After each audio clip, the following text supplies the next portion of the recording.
Emulation enthusiasts are no strangers to personalizing the experiences surrounding their favorite games. Not only have we seen an explosion of hardware options in recent years, but we've also seen a variety of software front ends, experimental emulators, and, at least with RetroArch, highly specialized shaders. Using RetroArch shaders, you can turn any monitor or flat screen into a classic-feeling CRT, complete with pixel bleed and micro-jittering. Similarly, you can apply an LCD shader to your games to bring back that handheld feel. This is cool and nostalgic and all that, but the real fun happens when you start to experiment. Because these shaders are content agnostic, you can apply any of them to any game. For instance, you can make all your handheld games feel like console games by applying the CRT preset to them. For those truly exceptional handheld experiences, this can allow them to feel right at home alongside your other console games. But for those of us rocking Steam Decks or other types of handheld emulators, doing it the other way around can be truly mind-blowing.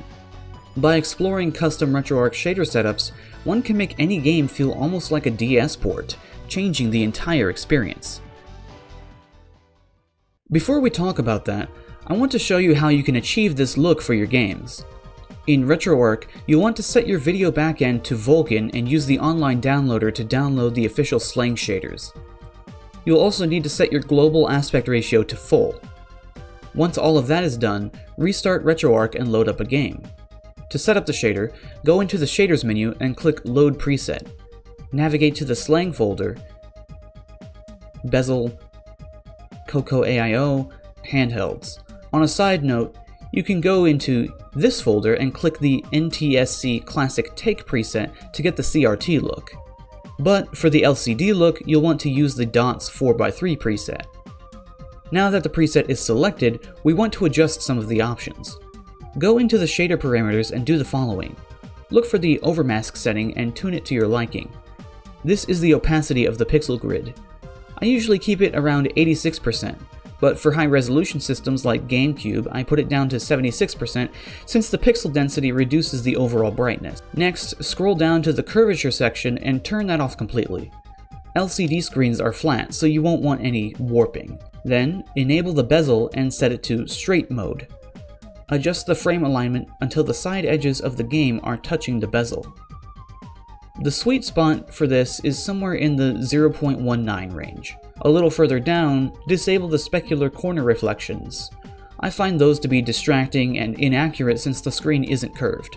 Finally, go even further down and adjust the aspect ratio numerator. There's a handy list of presets you can choose from, but if your system's ratio doesn't appear in the list, such as with NES or GBA, you can select -5 uncorrected, and it should be fine. With all that finished, back out of that menu and save the core shader preset so all your games from that system will look the same. The only other thing I'll recommend is that for 3D systems, you'll want to set your core's internal resolution as close to 240p as possible so you can get that true mobile LCD look. This shader works best with low pixel densities. Now, you should be good to go. Using these shaders on all your games does a few things psychologically that I think are really cool.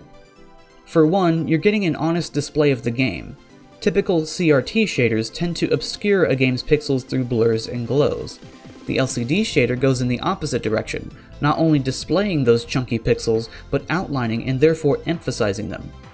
It feels like you're looking at a screen that was perfectly made for the content you're playing, which was pretty rare for most of these retro systems, as they used to have wildly different resolutions and aspect ratios. Because you used to plug all of them into the same TV back in the day, you would have gotten some level of stretching or distortion one way or the other. The same couldn't be said about your handheld games. Each Game Boy Advance or DS game was handcrafted for one specific display, and this shader brings back that sense of pixel perfection.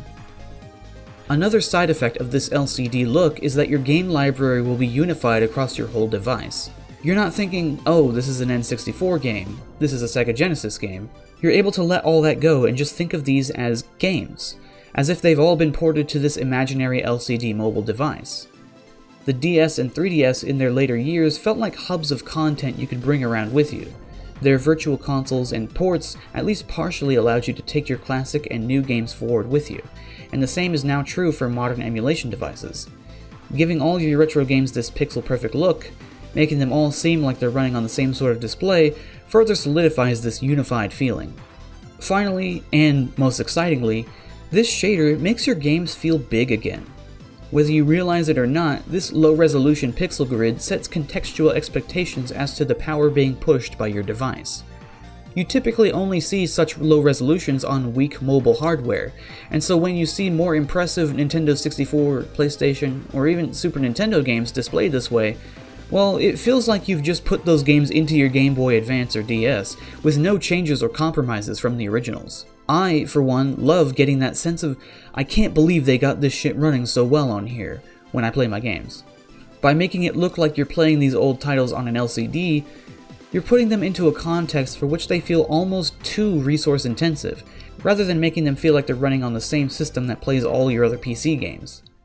So, this shader makes games look cleaner, feel more unified and congruent with a handheld experience, and feel bigger and more immersive. All these psychological effects combine to make retro emulation far more fun and interesting for me. In particular, my N64 and SNES libraries got the most benefits.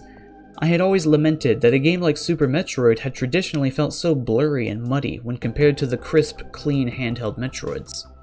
Now, that's no longer a concern, as Super, along with all my other SNES games, can join them. The Koko-Aio developers have done us such a great service. It's amazing how far the emulation community has been able to push our experiences with our favorite classic games. And it's not just the 80s and 90s kids anymore.